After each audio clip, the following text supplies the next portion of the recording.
जय श्री राम। आप सभी भक्तगणों, मित्र बंधुओं और यूट्यूब के सारे दर्शकों को नमस्कार, प्रणाम। आप सभी का हमारे यूट्यूब चैनल भक्ति कर्म से में स्वागत है, अभिनंदन है। आशा और विश्वास है कि आप सभी लोग मंगल और स्वस्थ में होंगे। परमात्मा आप सभी लोगों को सदैव खुश रखें, आप सभी की मनोकामनाएं पूर्ण करें।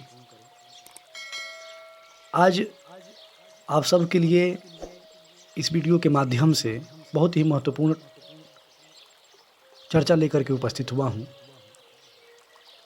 इस वीडियो में हम भगवान के 56 भोग के बारे में जानेंगे कि आखिर यह 56 भोग का रहस्य क्या है, क्यों भगवान को इतना यह प्रिय है और कैसे 56 भोगों का भोग लगाया गया।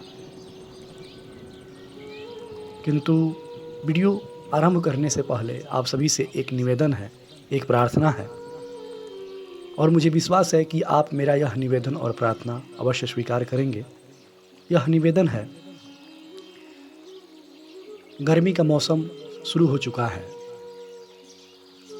और हम सब का कहीं ना कहीं एक दायित्व बनता है, एक कर्तव्य बनता है कि जिस प्रकार हमें धूप में पानी की छाँव की आवश्यकता होती है, कहीं ना कहीं उसी प्रकार हमारे अड़ोस पड़ोस में, हमारे घर द्वार आसपास कहीं ना कहीं पशु पक्षी भी अवश्य होते हैं और उन्हें भी धूप और प्यास अवश्य लगती होगी।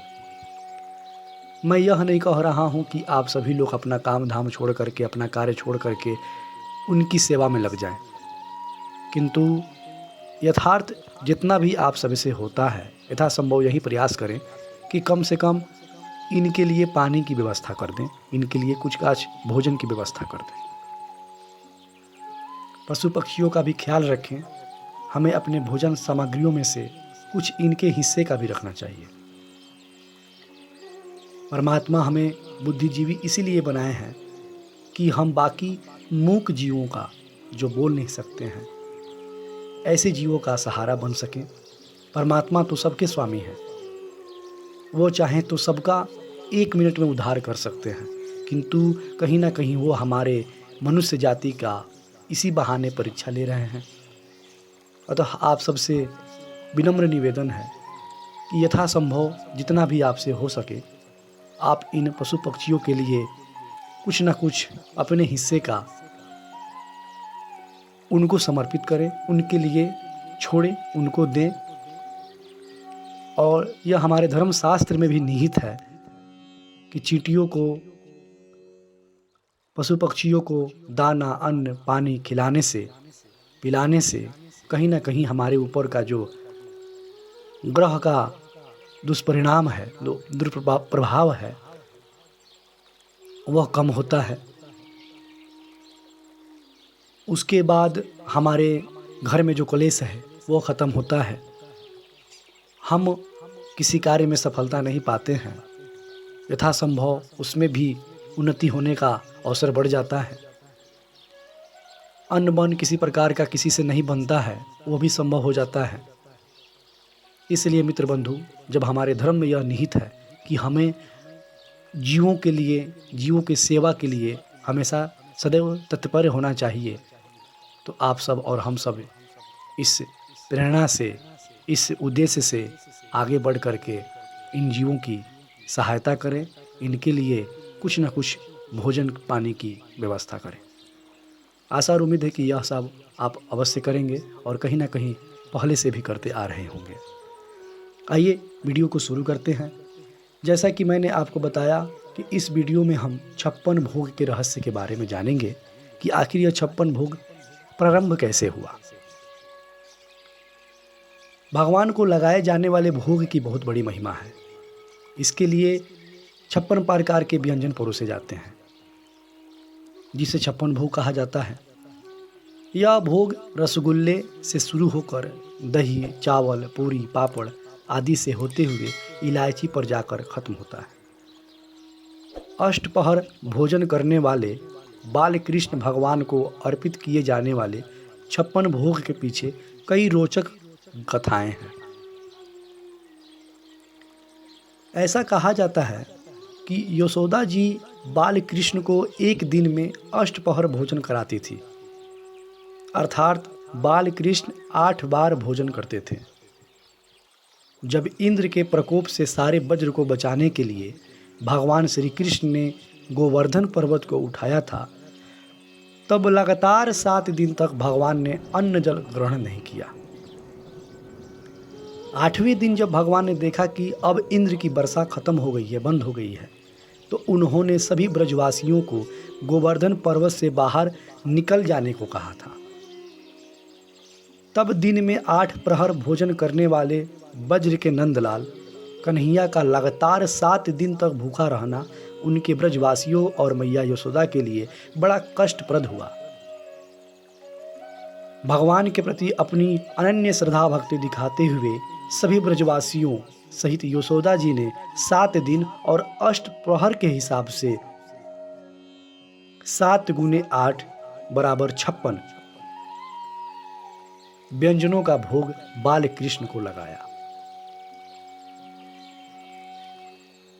श्रीमद् भागवत के अनुसार गोपिकाओं ने 1 माह तक यमुना में भोर में ही न केवल स्नान किया, अपितु कात्यायनी मां की अर्चना भी की।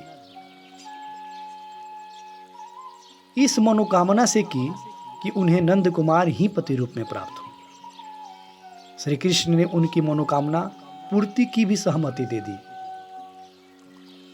व्रत समाप्ति और मनोकामना पूर्ण होने के उपलक्ष्य में ही उद्यापन स्वरूप गोपिकाओं ने 56 भोग का आयोजन किया। ऐसा भी कहा जाता है कि गौलोक में भगवान श्री कृष्ण राधिका जी के साथ एक दिव्य कमल पर विराजते हैं। उस कमल की 3 परतें होती हैं। प्रथम परत में 8, दूसरी में 16 और तीसरी में 32 पंखुड़ियाँ होती हैं। प्रत्येक पंखुड़ी पर एक प्रमुख सखी और मध्य में भगवान विराजते हैं। इस तरह कुल पंखुड़ियों की संख्या 56 होती है। मित्र बंधु, भगवान को किसी प्रकार की भोग की, भोजन की, किसी भी प्रकार का मिष्ठान द्रव्य की आवश्यकता नहीं। वह हमारे भाव से प्रसन्न होते हैं, हमारे विचार से प्रसन्न होते हैं। हम कैसे उनको रिझाते हैं यह हमारे ऊपर निर्भर करता है। जैसे भी जो भी हैं भक्त हैं, उनको जिस भाव में, जिस रूप में भगवान को वो देखते हैं, जैसे भी वो भगवान को रिझाएं, उसी प्रकार से वो भगवान को रिझाने के लिए विभिन्न प्रकार के भोगों का अर्पण करते हैं और वह भगवान अपने भक्तों के लिए उसे सहर्ष स्वीकार करते हैं। मित्र बंधु, इस जीवन का उद्देश्य केवल और केवल भक्ति है। परमात्मा हमारा बार बार परीक्षा लेंगे और हमें और आपको उस परीक्षा में उत्तीर्ण होने हेतु सदैव भगवान के उस कर्म पथ पर, भगवान के द्वारा जो बनाया गया सत्य मार्ग का पथ है, उस पर सदैव निरंतर उन पे अटूट विश्वास करते हुए चलते रहना है। यह जीवन आसान है, किंतु जीवन की गतिविधियां जीवन में बहुत संघर्ष हैं और यह संघर्ष तभी खत्म हो सकता है जब हम परमात्मा के द्वारा बताए गए रास्तों को अपने जीवन में उतारें, अपने मन विचार में रखें। एक बात याद रखिएगा, प्रार्थना कभी व्यर्थ नहीं जाती है। प्रार्थना सही समय आने पर कृपान्वित और लाभान्वित अवश्य होती है। आशा और उम्मीद करता हूँ कि इससे कहीं ना कहीं आप कुछ ना कुछ सीखे हैं। मुझे यह तथ्य इसलिए बताना पड़ा कि देखिए, जिसकी जैसी भावना है उसी ही प्रकार से वो भगवान को रिझाने का प्रयास करते हैं। आइए हम और आप मिलकर कोई ऐसा उपाय करें जिससे प्रभु का आशीर्वाद हम सब पर सदैव बना रहे, सबका जीव का कल्याण हो, साथ में हमारा भी कल्याण हो, उद्धार हो जाए।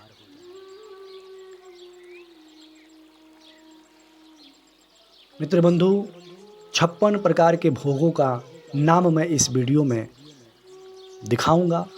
आप वीडियो को अंत तक देख करके इस 56 प्रकार के भोगों का नाम जान सकते हैं और मुझे विश्वास है कि यह वीडियो देखने के बाद कहीं ना कहीं आप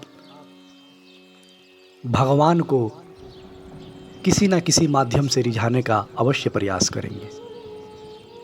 आप सभी से मेरा निवेदन है कि यह वीडियो अगर आप सबको पसंद आता है तो वीडियो को अपने मित्र, बंधुओं, दोस्तों, सगे संबंधियों के बीच में शेयर करें वीडियो को लाइक करें, हमारे चैनल भक्ति कर्म से को सब्सक्राइब करें, ताकि इस प्रकार का अन्य भक्ति संबंधित, भक्ति कर्म संबंधित वीडियो जब भी मैं अपने चैनल पर अपलोड करूं, उसका नोटिफिकेशन आपको मिलता रहे और आप भक्ति कर्म में भगवान को रिझाते रहें, एक दूसरे की सेवा करते रहें, भगवान का आशीर्वाद प्राप्त करते रहें।